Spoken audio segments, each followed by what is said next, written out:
And we're live. Dawn here with Romance Happy Hour. And of course, I'm here with Dylann Crush, who is the friend, 100%. And we are accompanied by Mika, Lane, and Ariel. Dawn, how are you ladies? Hello. Great, thanks. Thanks for having in me. here. Yes, thanks for coming. Dylann, what are you working on? Oh gosh. I have been working on Island Cowboys book 2. So Island Cowboys book 1 even until August, and the second book is due in March. So I'm working on that, and then I've got some other projects that I'm not talking about yet. So and don't tell. I feel like that. No, I don't tell. Everybody knows I don't tell you anything, Dawn, because you spill all my tea. You constantly tell my secrets. She can keep anyone But else's. we haven't tested it out since I moved to Montana. Oh, so you think there's just bad secret mojo in Virginia? Maybe we haven't tried it out. Tell me a secret and we'll see. We'll see what happens next time. We'll see. I might tell you a fake secret and see what happens. Okay, let's do it. Okay, so tell me a fake secret and then tell Karen if it's fake. And then, well, if I say it, Karen could be like, liar. She's yeah. That just sounds complicated. The other thing I'm doing is still just trying to recover from the holidays. I don't know if anybody else feels this way, but I feel like I'm still in like holiday hangover fog. This year just kicked my booty, and our Christmas tree's still up. I mean, I haven't even taken the tree down yet. We just took ours down, so don't feel bad. We just took ours down. Just put it out on the curb. Well, and we even have a fake one. And so yeah, I just haven't even taken down the tree yet. So, but I'm getting there. So yeah, I feel like it's been a slow, foggy start to 2022. Yeah. But yeah, we'll get there. Yeah. So how about you, Dawn? What are you up to? I just had Alexa Jade release on the 29th, and then I am writing another cowboy book for my agent. I'm going to kind of take it slower this year with my writing because I just started my real estate business. So I'm kind of balancing the two. But I'm finding a really great medium. So I'm very excited about that. I just went skiing today and I'm exhausted. Yeah. Wow. But I'm excited about it. It was great. First time in 20 years. So, and I didn't fall on my ass. You are going to have muscles that hurt tomorrow that you didn't even know you had. It's like riding a horse after not riding a horse for years. Well, and unfortunately for myself, I like pain because I did plan to do a HIIT Pilates video that my sister sent me tomorrow. So we'll see if that happens. Yeah. Because I gained some weight during the holidays. So I'm on the workout train right now. I'm dealing with the COVID-19 plus. So yeah, I think we all are digging our way out of that. But we've got two great guests with us tonight. And we're gonna have a challenge tonight to see if they can keep it PG-13 rated for our Facebook page. We'll have to see. We've got a reverse harem and a steamy author today. So yes, we'll see. We'll see your challenge. If we break the rules, will you still be friends with us? We will. We'll still be friends with you. You just might get banned from our Facebook page. Yeah. We'll be cool, but Facebook may not be cool. All right, so we have Mika and Ariel. So Mika, what are you working on? And tell us a little bit about yourself and what you're giving away, what you're working on, anything you want to say. Oh, okay, super. Last year I finished a 15-book long series called Men at Work, and they're steamy reverse harem stories. And basically, reverse harem story is where the girl ends up with multiple guys at the end rather than just one. And each book in the series was about obviously men at work. So there was Her Dirty Rockers, Her Dirty Teachers, Her Dirty Doctors, et cetera, 15 of those books. The one that was most popular, from what I can tell anyways, is teachers. So now I'm doing a little spin-off series from the teachers. And the first one launches on February 1st. Then there's one March 1st. And then there's one April 1st. And I'm just finishing up the third one right now. But we have, sorry, I'm looking at my bulletin board up here to get the names right. A Naughty Lesson, A Wicked Education, and A Sinful Classroom. So that's sort of like the college professor student trope that's so like hot and steamy, and that's always like been it was my fantasy back in the day, and it didn't happen. So, it's never too late, right? Can I ask you, when did Naughty Teachers, or her Naughty Teachers, is that what it was? This one? Yeah, Her Dirty Teachers. When did it come out? Because was that like in the middle of COVID? Was that all the like stay-at-home moms that were now teachers going like, oh my gosh, yes. Probably did. This is 2020. Yeah, this is 2020. This probably did come out like this, like maybe April or May of 2020. So I don't know. So you ride that teacher train. You ride it all the way to the end there. Yeah. That's the plan. Nobody, I mean, this is the first time I would have suspected that. Like, that's a good plan. Release a dirty teacher book in the middle of COVID. That's awesome. It was completely accidental. I mean, thank you, COVID. No. Yeah, really. That's awesome. I just want to say none of my teachers ever looked like that. Yeah. Oh, like this? Mm-mm. Yeah. We did have a biology teacher at my high school who was pretty hunky looking, and like everybody had a crush on him. Biology, huh? He was a biology teacher, yeah. Mm-hmm. I had a couple hot teachers in college. Definitely not high school though. No, I have never had a teacher that looks like any of those. Mm-mm. So is your dirty teacher, is he college or high school? Oh, they're all college. They're all college. College professor, student. Good. Yeah, I prefer prefer them a little bit older. Legal. Yeah. Legal. Yes. There you go. Good. Yay. The operative word. Legal is good. Yeah. All right, Ariel, what about you? I actually, one of the books I'm talking about today is my first reverse harem. I want to jump on that reverse harem thing over there.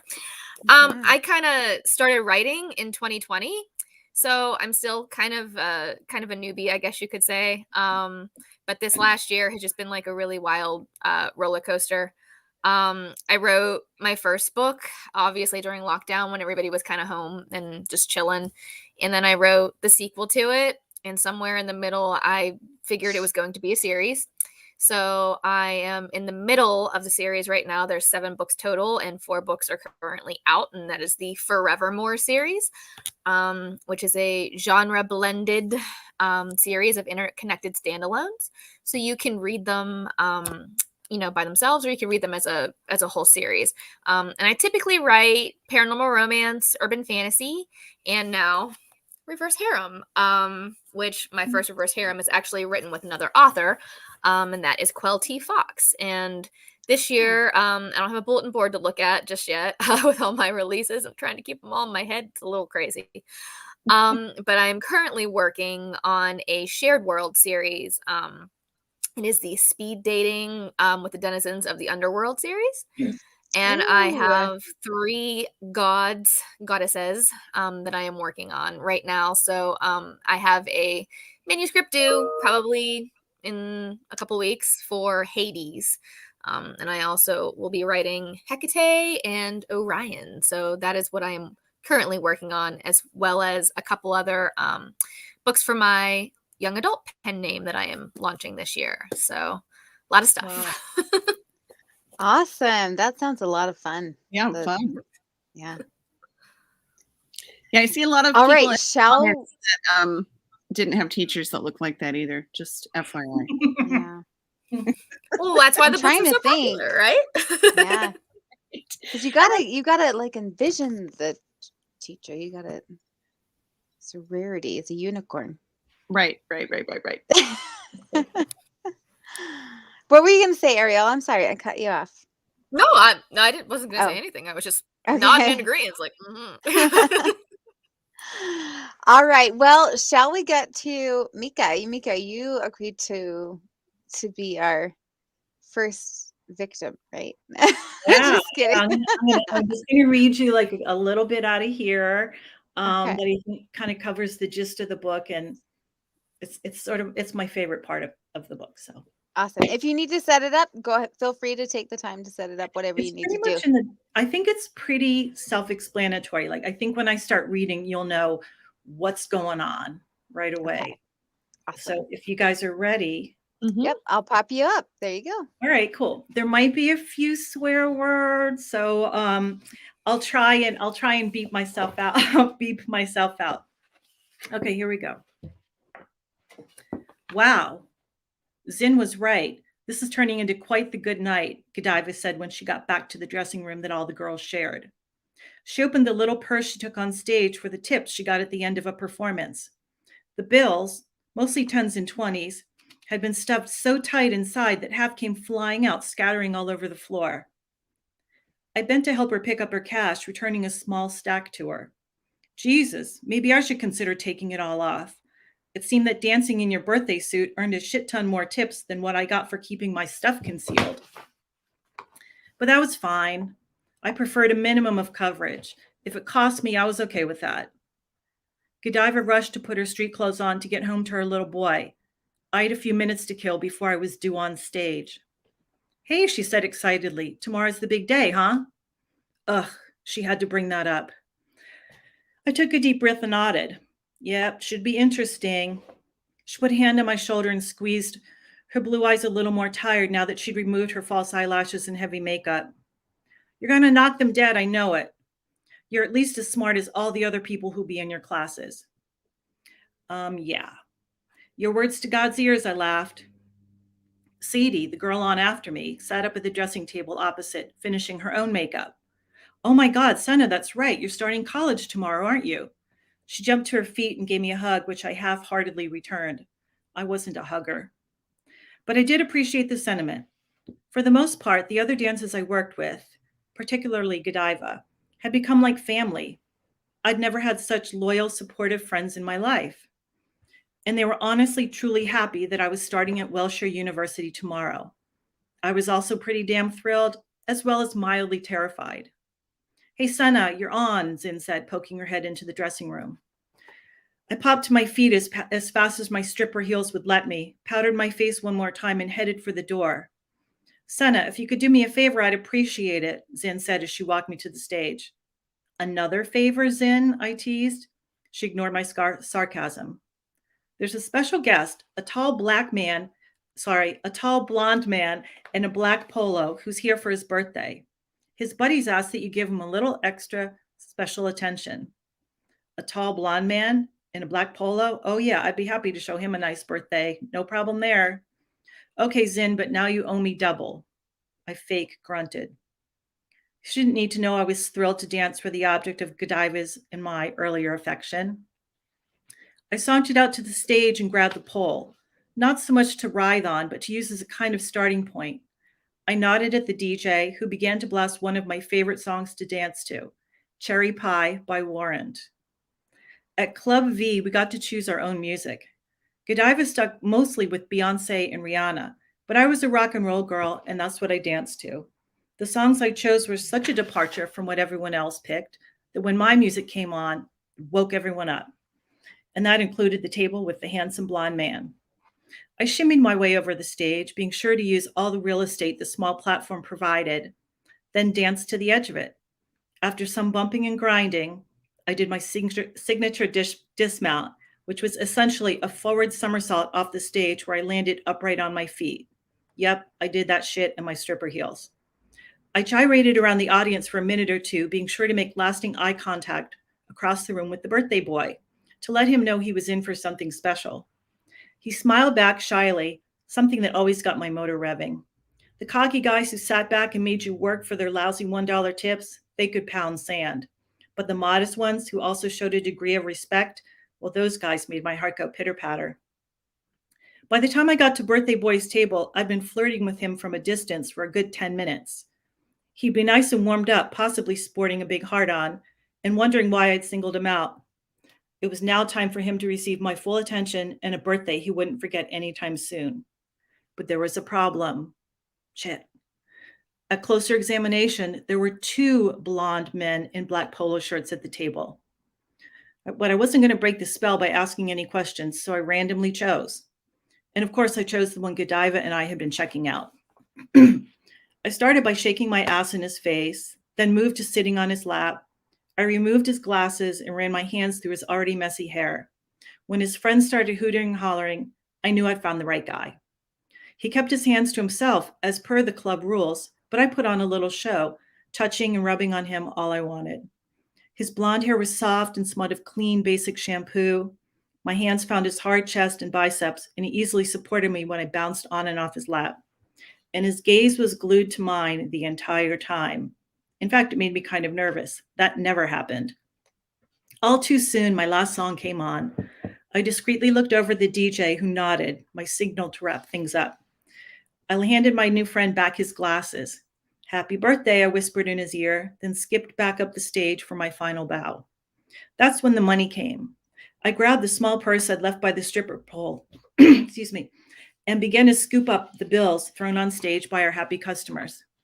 Birthday boy and his friends laid some cash on the stage, which I placed in my purse, mouthing thank you. With a final bow, I was done. 15 minutes of work and I was a couple $100 richer. One more dance that night and I'd be well on my way to having my tuition for next semester. Oh my God, you got to dance for that hot guy, Senna? Godiva said, pulling on her jacket to leave.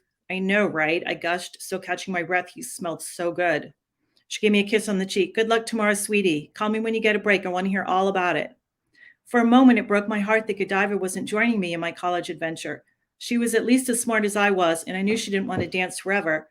Hell, it wasn't possible to dance forever. The best a girl could do was make as much money as fast as she could before she burned out and save. Some of the girls I worked with blew their money as fast as it came in, but not me. I had a plan and I was sticking to it. Talk to you tomorrow, sweetie, I said, holding the dressing room door for her. But as she started to pass through it, Zin came flying in, almost knocking her over. Senna, you danced for the wrong guy, damn it. Huh? I didn't pick the right guy? Well, my chances had only been 50-50. She stepped closer to me. You had one job to do, she spat. Oh, no, she didn't. In my high heels, I towered over her. For your information, Zin, there were 2 men at the table who were tall, blonde, and wearing black polo shirts. Your instructions could have been clearer, I hissed back. Her face twitched. When it came down to it, she was the one who'd messed up, not me.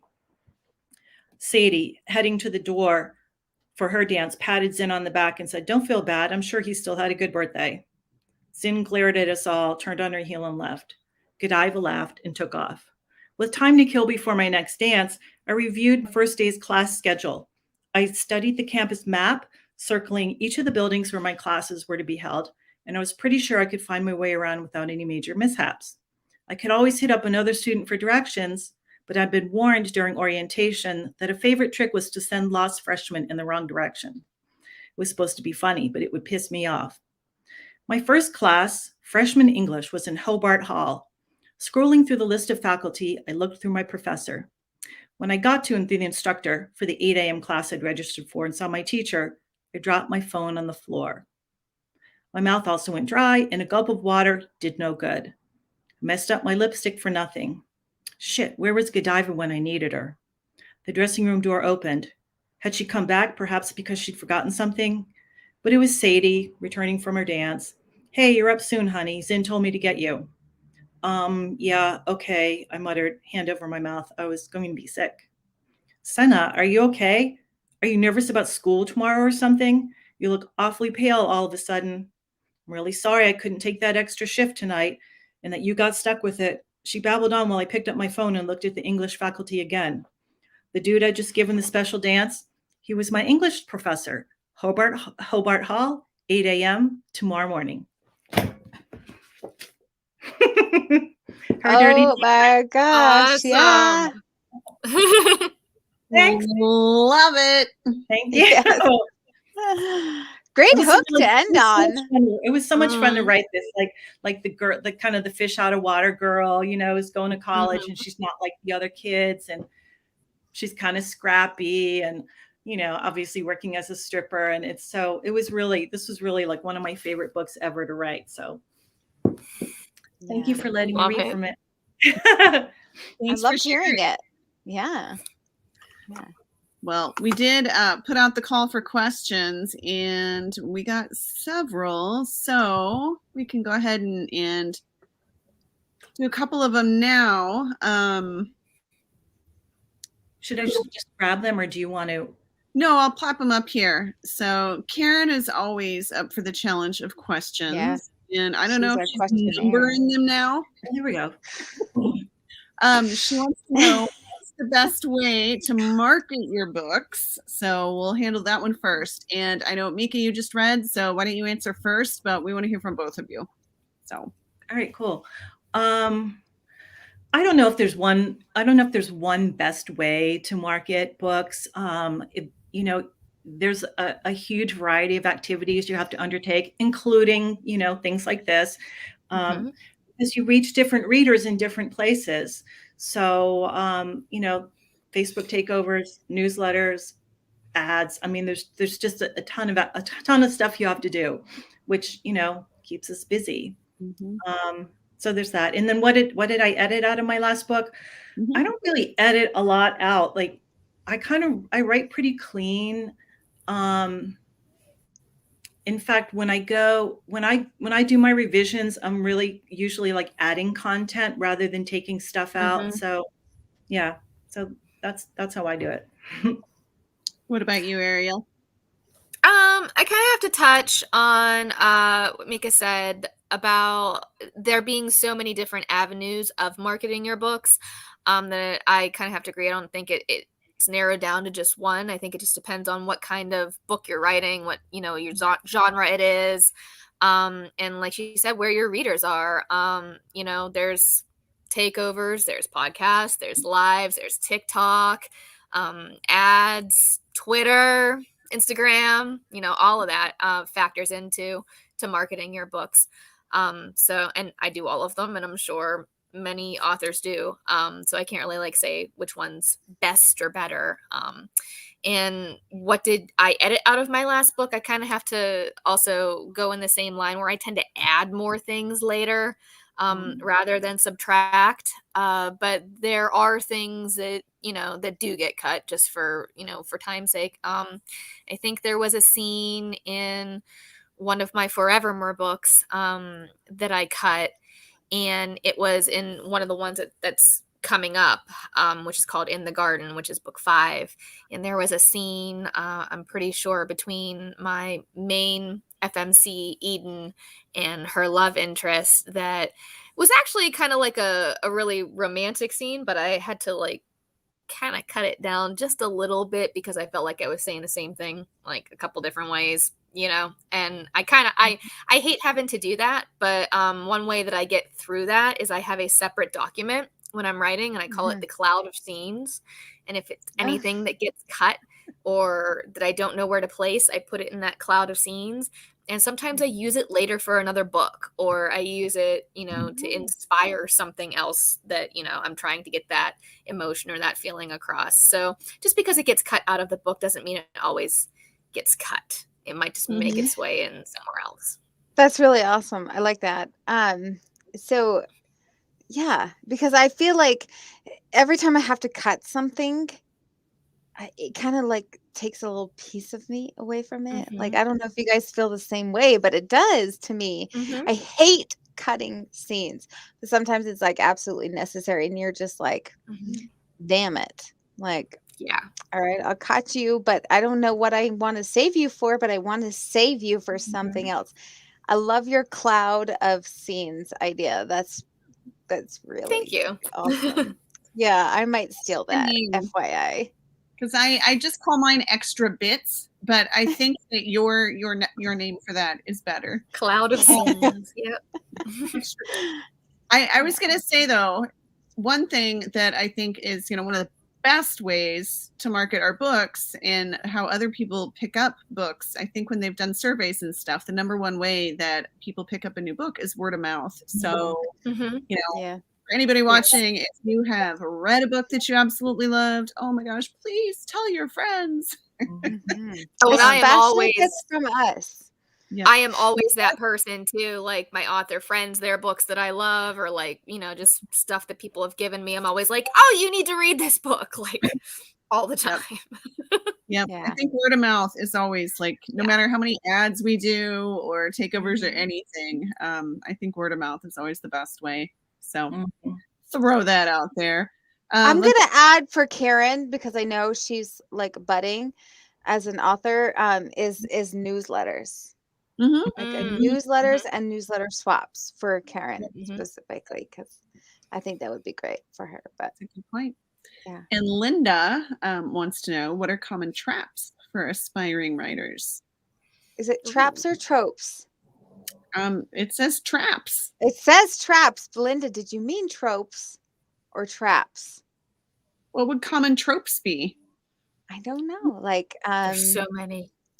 Well, no, I mean, I know what a trope is, but I guess she was asking what are common tropes for aspiring writers. I think she means traps. Does she mean traps? What? Okay, I'm going to let you answer traps because I'm curious. What common traps are for aspiring writers? Go ahead, ladies. Me? Yeah, she said traps.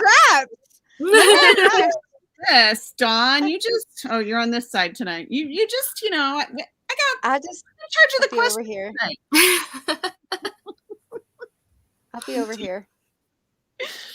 I would say that when someone is starting out, it can be hard to take feedback because feedback doesn't always make you feel good. But once you realize that when you're writing, you're always learning. I mean, people like the biggest writers out there in the world, I think, are still learning every time they put a word down on the page. So when you're starting off, obviously you have a lot to learn, and you're going to get feedback from people, from your editors, beta readers, your ARC readers, people who review your books, and they're going to tell you what works and what doesn't work. And at first it's a little bit hard, and some people don't want to listen, but the more you listen, the faster you improve and grow.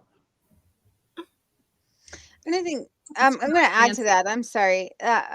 Like adding to that, but analyzing the feedback that you're given too, and not taking that feedback and changing yourself or your, who you are as an author to try to meet something else because somebody said you should be writing this or you should be writing this way. It's another difference between like a personal opinion and the critical feedback, right? Yeah. That's or just critical feedback is great. Like I love it. I love it. But then I hate the feedback that you get, and you just know that this person's just an idiot. I mean, there are some people that are just idiots. Dylann roll her eyes at me. But there's been that everybody's had that feedback where you're just like, oh gosh, lady, you're just an idiot. You have no idea what you're talking about. So I think there's constructive criticism and then there's a critical feedback. And I think as an aspiring writer, it's sometimes hard to know who you're supposed to pay attention to because weeding out the right, because when you're just starting out, oftentimes the only people that you can find to read your work, oh gosh, I'm gonna have to mute. Is that yours? Way cool. Is it your Great Dane? No. Okay. Like I get it. Yeah. Like weeding out the good advice from the haters. I mean, that's definitely, we have haters, so that's definitely a skill you have to develop. And also like when you're working with editors, some editors are better than others. I mean, some of them want to take every word they say as gospel truth, and then others you sort of have to like pick through what they say and say, well, this is valuable, but this maybe not so much. And it's definitely another skill you have to develop. Yeah. And I think as far as editors go too, you have to decide, like, are they changing my voice? Because then you don't want them to change your voice as well. Yeah. So much, Yeah. Good thoughts, ladies. Good thoughts. I want to add to, I think one of the biggest traps for aspiring writers is thinking your draft has to be perfect in its first draft. That, instead of having to go back and make sure that sentence is perfect, to just make sure you get the words out, because you can go back and revise, whatever it is that you wrote. But at the time, you need to just get those words out. And I think that's one of the biggest traps, is thinking that, like, okay, I have to write this page and this page has to be perfect. The page doesn't have to be perfect until you go back and revise it. And if you're going to have it edited, you're going to be looking at it 100 times anyway. So I feel like that's the biggest trap.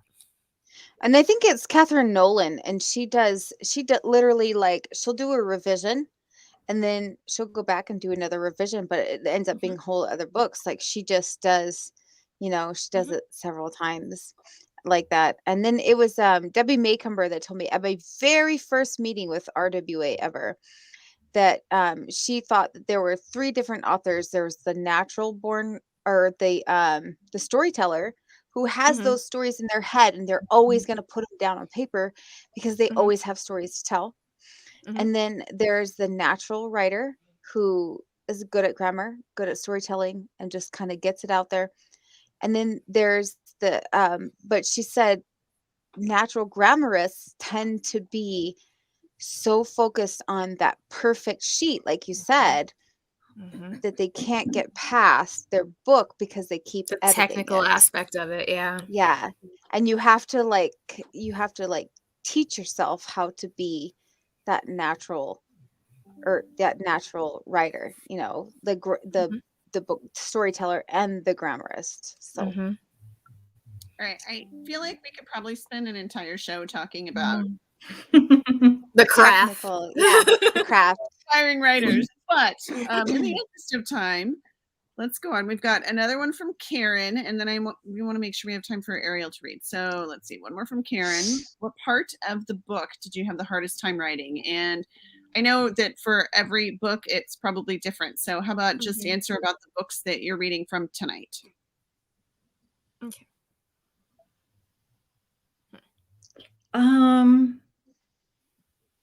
For teachers, I guess there's always, for me anyway, I get about halfway through a book and I have this like momentary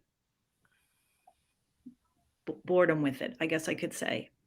And, because just like my head is super in it for days, and then I just kind of need a break, but I know I can't really take a break because then I'll lose my momentum. So I think just like there's this spot in the middle that gets really hard. And then when I get through it, it just starts flowing again. Yeah, the saggy middle. Yeah. It's a real thing.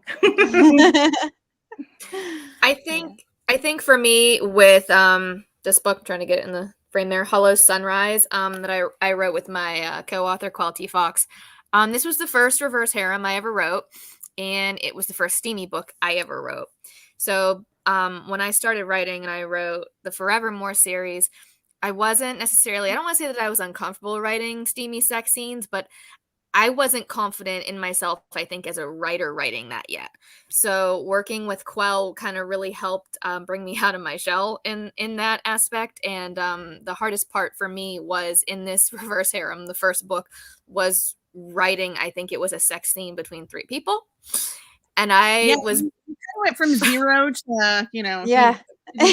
I was like, because at one point I talked to her and I said, I want to take a stab at this, because I'd, done obviously like male female scenes before, even though they're a bit more prosy and a bit more, flourishy in my Forevermore series than they are in the Shifters of Starfall Creek series. But I was like, all right, I'm gonna take a stab at this. And like you said, 0 to 60, I went full throttle and no turning back. But it was still, even now that I have that experience, I still feel like that's one of the hardest parts for me in writing my books, is writing steamy sex scenes.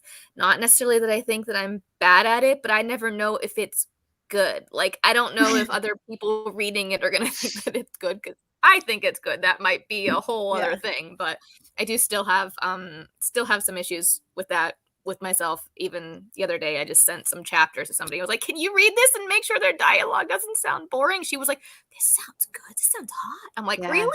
Because to me, it's not boring. I think that's a normal reaction though, because I'm always just like, oh gosh, it's coming out of my brain. I'm putting it down on here. People don't like it, and then they're like, oh my gosh, the hot tub scene, you know, like whatever. Like Dylan's bathtub scene, and like I think it was All American Was it All American Cowboy? It's a previous book. I can talk about previous books. That one was in Sweet Tea and Second Chances. Sweet Tea and Second Chances. That's right. Oh my god. The bathtub scene, yeah, with Dylan. Loved it. Yeah. So yeah, I think that's always a challenge too. And even when you have several under your belt, it's still trying to make them different. Yeah. To say the same thing, like, different for the 20th time. Yeah. Well, right. And I mean, the characters are different. Yeah. So the characters and where they're coming from and the emotion and, and bringing all of that in definitely helps differentiate. But I mean, when you get down to the technical bits, there's, it's. It's because your brain's just like trying to be technical about it. And you're like, this is not romantic whatsoever, because it's like you had to work out all the mechanics. So it's like you're more of a scientist or something at this point. You're like the movie set coordinators who are like, all right, yeah. Whose hand was where? And especially with, 3 or more. Extra bits. Extra bits. Yeah, that's a good way to put it. Extras on the movie set. 3 or more extra bits. I mean, it's challenging because you have then a lot of arms and legs and other things to keep track of. And I think that is a perfect segue into let's hear from Ariel, shall we? Perfect. All right. All right, so, here you go. Here we go.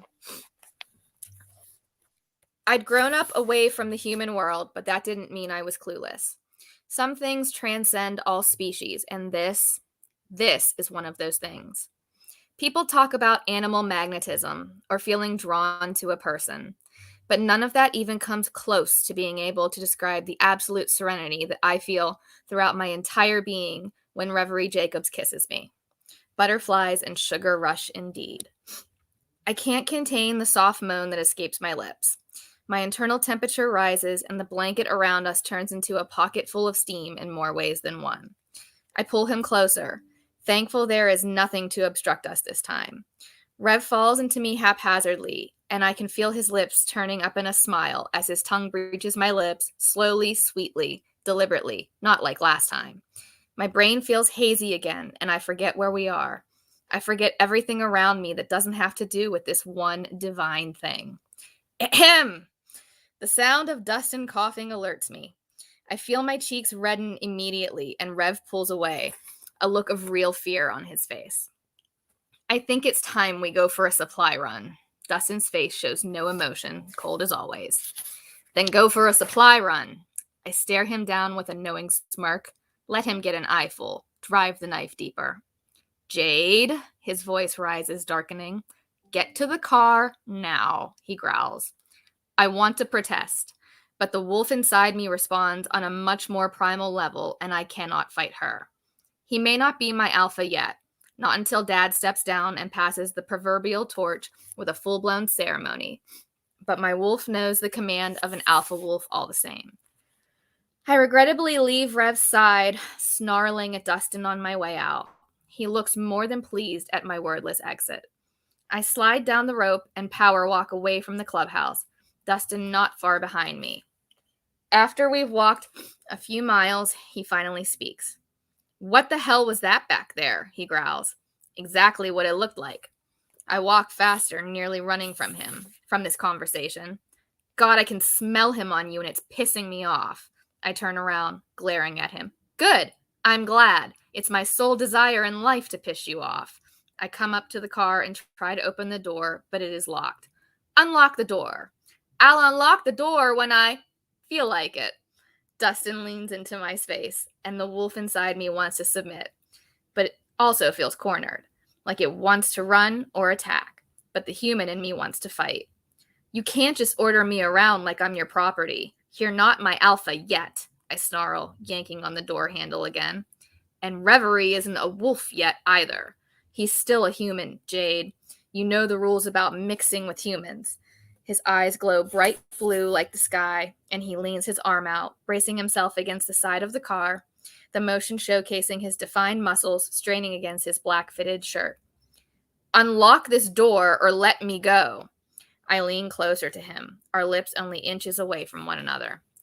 I don't have to listen to you, Jade. His eyes fixate on me, his thick eyelashes making the bright blue hue stand out all the more. I can't help the hitch in my breath, being stared down like this. It sends a shiver down my spine, but it is nothing like the goosebumps Rev gives me. It chills my bones. I want to shift. I need to shift. Dustin boxes me in, his forehead touching mine. You don't have the balls to do anything about it, Dustin. I flash my eyes up at him, letting him know I won't back down from this challenge. One day we'll have to hash this out, have the real dominance fight. I am not going down in Hollow's history without doing everything I can to emerge where I rightfully should be, leader of the pack. Dustin weaves his hand in my hair, twisting the locks around his wrists, and yanks on it, forcing my gaze upright, bright eyes darkening with so many emotions, including ones I can't fight. His eyes are like the fires of hell. It hurt, but it isn't painful. I am more shocked than anything. Maybe it is because I just spent the morning making out with Rev, but that stirring feeling is back. Only this time it isn't butterflies or sugar rush. It's a deep, fiery burn that makes my wolf want to come out and show him who's boss. You want to push me, Jade? Because if you do, I won't hold back. His voice is deep, and there is a growl to it I have never heard before. My hand wraps itself around his throat in response. Don't tempt me, Blackridge, I growl out. Dustin crushes his lips on mine, and my brain can't process anything. I become all instinct, fight or flight taking over.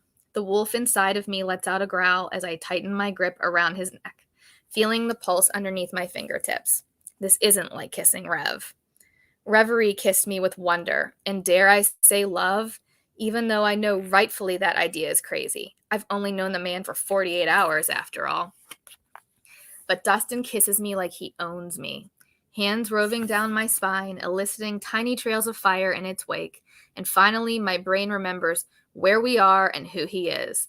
I push him away, anger flashing in my eyes. I open my mouth to speak, but no words come out. A click sounds. Dustin opens the door. After you, princess, he drawls, smirking as I get into the passenger side. The car ride is silent until we hit the sign for Timber Falls and Dustin goes in the opposite direction. I can't believe he kissed me. I can't believe I let him, or that I liked it, if I'm being honest, though it shouldn't be that much of a shocker. Thinking about it now, it wasn't all that long ago Dustin and I shared those types of feelings that at the time also made zero sense to me. Only now, it's different. We aren't kids anymore. Our actions have consequences, and kissing Dustin like that, it has a big consequence, one I'm not so sure I want to deal with. Ignoring those feelings for Dustin has been easy. I locked them away all those years ago, never to look back on them. Why are they coming back now? Is it just the jealousy? Does seeing me with Rev make Dustin want to claim me? I've never dated anyone else before. It's been me and Ranger for as long as I can remember, except that short time with Dustin. But ever since, it's been nothing. Sure, I've fooled around with one or two guys when I was bored or lonely, but nothing serious. So why now that I finally have feelings for someone else does Dustin have to stir this up? Christ, what is going on with me? I'm not supposed to want this. I break the silence, if only to gauge where his mood is now. Where are we going? I ask. Not Timber Falls. No shit, Dustin. Can you just answer me like a normal person? I chew at my lip. Why is he always so guarded? When did that happen? I wondered, slightly bothered by the fact I didn't know. It seems like one day we were climbing trees and running free in the woods, talking about our futures, and the next he can't even look at me, like I'd done something wrong. I'm sure I didn't help matters much, but what's done is done. The past is the past. There's no changing it. We're going to a little town off the map called Belfry. He stares forward through the windshield. The sun lit up his blue eyes, making them stand out against his pale skin and black hair. While most shifters like myself tend to take on a golden tan from our frequent sun exposure, Dustin is perpetually pale. Honestly, it isn't a bad look for him, though, if I'm being honest. Coupled with the emotionless, cold, resting dick face, he looks terrifying.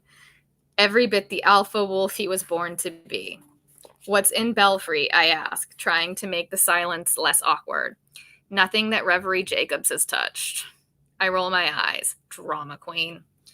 I wouldn't expect anything different from him, though. He's always been a bit of a drama when he doesn't get what he wants.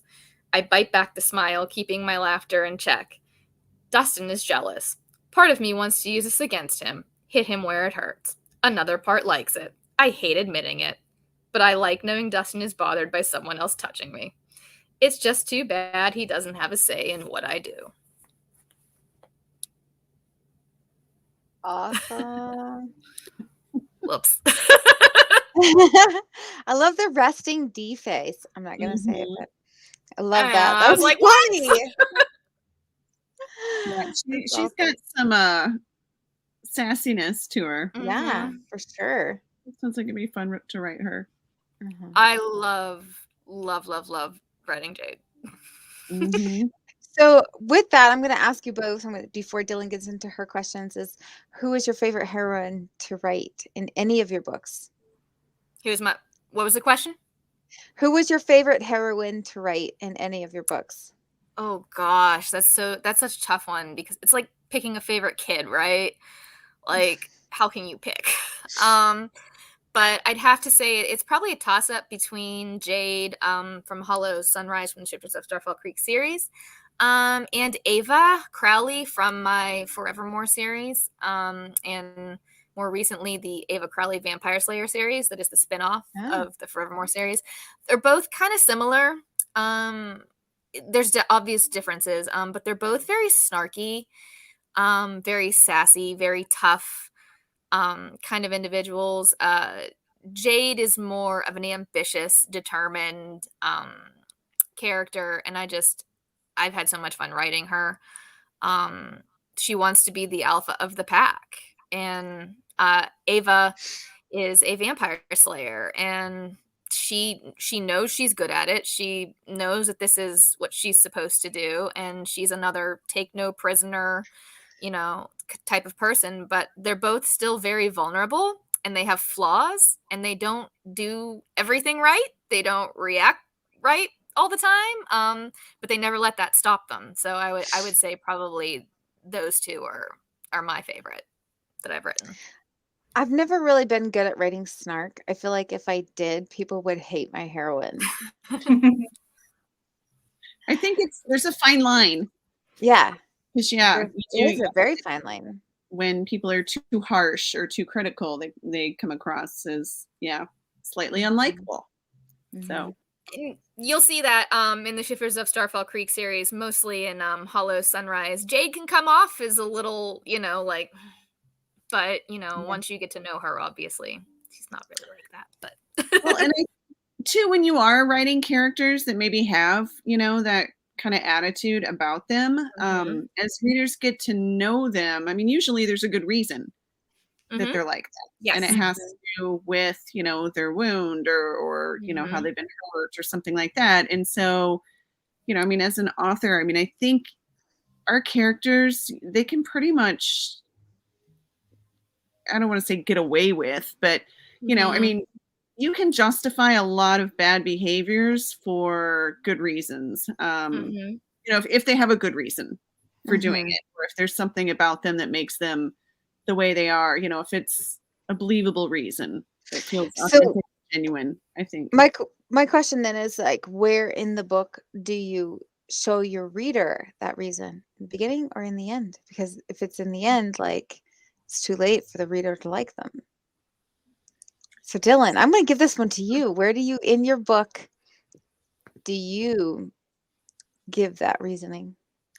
Well, I think there has to be a hint toward the beginning. I mean, you know, as authors, there's a book called Save the Cat, you know, and one of the they talk about is like you can have the worst character in the world, but if you show like that glimmer of, oh gosh, they just let an older woman cross the street, or you know, maybe they're chewing somebody out, but then you know they realize that you know their employee who was late, you know, didn't have breakfast, so they're like, oh my gosh, just like have a granola bar, you know. I mean, it's just you give them that tiny glimpse of, okay, they're not a complete and utter, you know, a-hole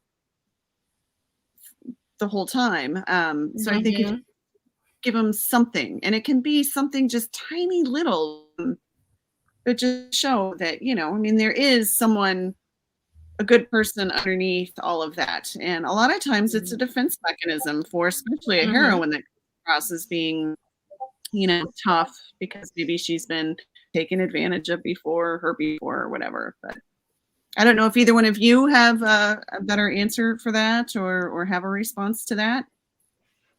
I would say it gets scattered through the whole story. Mm-hmm. Like I don't know if there's one point where all of a sudden the heroine completely changes or shows that she's not a jerk or whatever.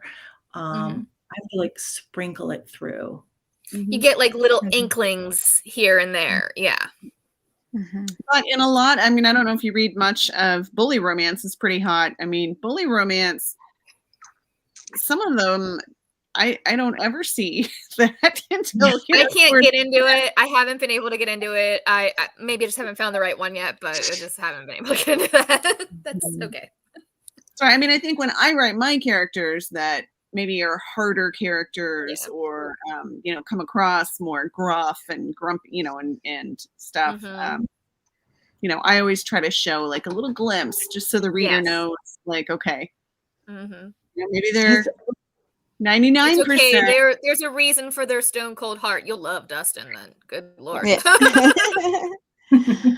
So this is a different question. I know I'm like taking up all the time, and then you do not get to ask all the questions. I have one more. It's a little one. It's like it's like a number question. Snappy, Dawn. How many? What did we call them before? Like how many love affairs do your heroines have in the in your reverse harem? So, in my reverse harem, there is a smaller harem. So it's 3 men in the harem. Okay, so we met 2, but not the third one. There is a third one. Well, you're making assumptions, Dawn, that the 2 men mentioned. You'll have to read the book to find out. I mean, it seemed like it, right? I mean, she was like liking his like sensuality, but then she liked his like love. So I mean, oh yeah, there's a third one, but it's a little bit of a monkey wrench. So you'll have to pick Apollo Sunrise and check out how that factors in. So all right, what about you, Mika? I thought you were asking how many sex scenes there are per book. No. And I was like, I didn't know what she meant by. It's like I didn't count them. They just, I'm like the whole book is a love Ariel affair. understood. Ariel understood. 250-page love affair. No, but if you want to know like how many dudes each girl has, I forgot the word. In my books, like 3 or 4. Oh, yeah. See, I like a some authors. I have one author friend who writes reverse harem, and she wrote a book. I don't know how she did it, where the woman, the girl, whatever, has 10 guys, and it worked. And you know what? People loved it. That must have been so hard to write. Like, I don't think I could have done that. I can't even remember my kids' names, and I only have 3 of them. So I can't imagine trying to keep track of 10 different names. Not only that, But I feel like sometimes when you have a bigger harem, and like nothing against, the bigger harem books. I mean, that has its audience and people love that. But I feel like sometimes when you have more, it's hard to kind of keep all those personalities straight, to keep everything like, this person said this and, they're the alpha hole and this one is the sweet one. And, at some point it's like, well, do we have two sweet ones? Do we have, how to keep all that straight and keep their personalities in line and in check? I think that would be a challenge. I think it'd be a huge challenge, but yeah, she must have done it really well. So yeah. People love, I look in the reverse, there's a couple really big reverse harem Facebook groups and lots of times the readers, they put in their, I'm looking for such and such, and people, name their recommendations. And lots of times people are looking for, I want a big harem with a lot of guys. And they're like the more the merrier. And I'm like, well, there's something for everyone. All right, can we get back to reader questions now, Dawn? Yes, sorry. Yeah. Sure. Well, I want to make sure I get one from everybody who posted one. I know we're not going to have time to do them all, but Patricia asks, what helps you to start a book? Want me to go first? Sure. Okay. I would say it starts with a little spark and it grows over a period of several months. So like the books that I'm working on now, I was probably just kind of thinking them through a year ago. Sometimes when I'm, falling asleep at night, I swear to God, I do this. I'm like, I don't know, just for like, I get this burst of creativity. And I mean, I don't write anything down, but that's when I kind of like think things through. I'm like, oh, we could do this and we could do that. So I guess it's really, I really don't have much of it. I don't have much of an answer. It's just something that really slowly builds in my imagination. Starts off really tiny. And if I find myself going back to it, I'm like, okay, this is something that could work. So that's how I start a book. I want to say for me, the process is a little all over the place because I have ADHD. So I hyperfixate on things and I will get inspiration from literally like the weirdest places. And then I have to go in a corner somewhere, write it all down, and then, lock it away until I go work on it again. A good example would be I went on vacation this summer and my husband and I stayed at a bed and breakfast on like the beach. And there was this little family. It was like a mom, a dad, and like 3 kids, and they were all different ages. And this little girl came down to breakfast the one morning and was telling her dad about how she saw a ghost and had a whole big thing about, this woman who was killed in the bed and breakfast. And I literally went home and like outlined a whole story just off of that like little interaction. I was like, this girl's name's going to be this. It's going to take place in the South. It's going to be a bed and breakfast. This is going to go on my cozy romance pen name. My husband was like, okay. So for me, I feel like I kind of get inspiration a little bit everywhere. A lot of times to start it, I'll look at prompts or anthologies. I do a lot of calls for anthologies. Even if I don't join the anthology, sometimes just seeing the prompt is enough to spark an idea for me. And I'll go somewhere and write it down, and then usually I'll come back to it and I'll write the first chapter and I'll just go from there. I work on about 3 or 4 books at a time. So oh my gosh, I don't know how you keep them all straight. I tried writing 2 at the same time and I thought I was gonna I kept using the wrong names in the wrong book. I honestly don't know how I do it. People will ask me all the time, like, how did you write 3 or 4 books at once? And I'm like, I don't know how I do it. That's just how I do it.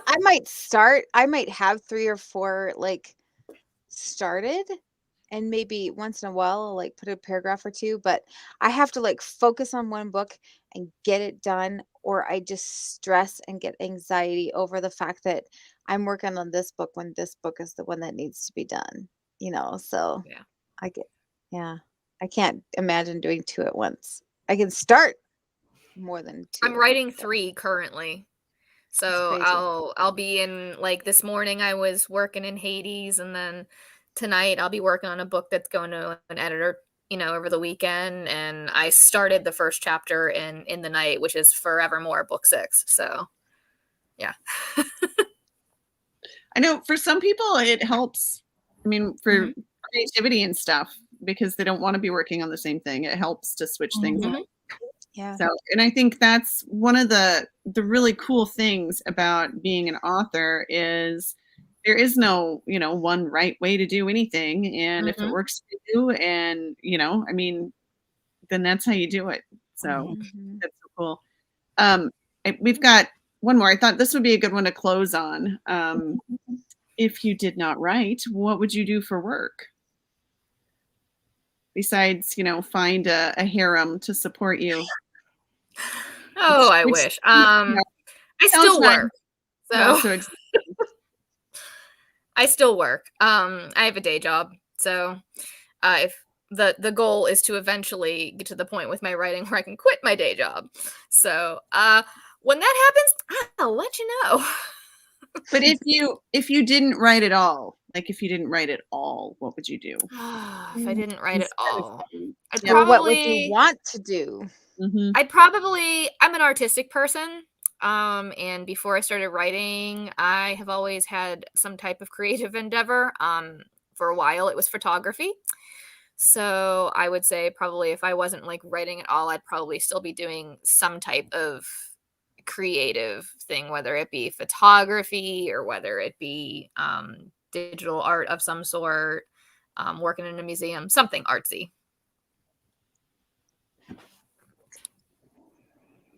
How about you, Mika? You know what? I've had so many jobs over the years, and I don't think I was really that good at any of them. So if writing didn't work out, I'm kind of like out of things to try. I've always wanted to be a writer. I mean, for as long as I can remember, since I was a little kid, and I can remember like dictating poems to my dad before I was even old enough to write. I don't know, maybe I was going to say work in retail. I don't want to work in retail. You have to work on the weekends. And you have to deal with public, and like I'm not really. We get a discount on clothes or something. I don't really want to deal with people too much. I can't imagine anything else. God forbid I should have to do something different than write, because that would just be awful. We won't make you think about it then. You don't have to answer. I mean, I wouldn't mind being a rock star, Yeah. That's make a lot of money and have fun. But I mean, I don't even sing. Travel. That's not very likely. I'm not going to be a rock star at this point.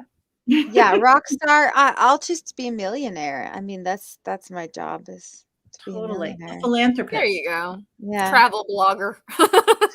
Yeah. That sounds good. Well, we are just over, as we tend to do. So we thought maybe we'd start off the brand new year by finishing on time, and we're super close, Dawn. I think we can count relatively close. Yeah, super close. So, but thank you both of you for being with us. Do you want to show the cover of the book you read from tonight one more time, and then we do have a giveaway posted in the group. So if you are watching on Facebook, look in the Romance Happy Hour Facebook page, and you can see the giveaway post.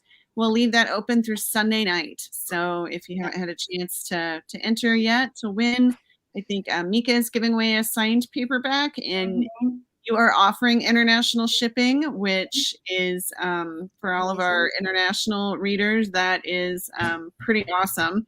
And to Ariel, you were giving away so make sure that is that right? I didn't hear you. You cut out. Oh, I'm sorry. It wasn't just me that heard her cut out. Cool. Okay. So it's all posted on the page, so you can go and check it out there. Thank you for having me, and thank you to all the attendees. I hope you guys had fun. Yes, I had a really so good much fun. Really fast as usual, right? All right, and we will see you in 2 weeks. Me and Dylan, we'll see you. Yep. And we love you all. And we're so glad you came in 2022. So we will see you next time. All right. Good night. Bye. Bye.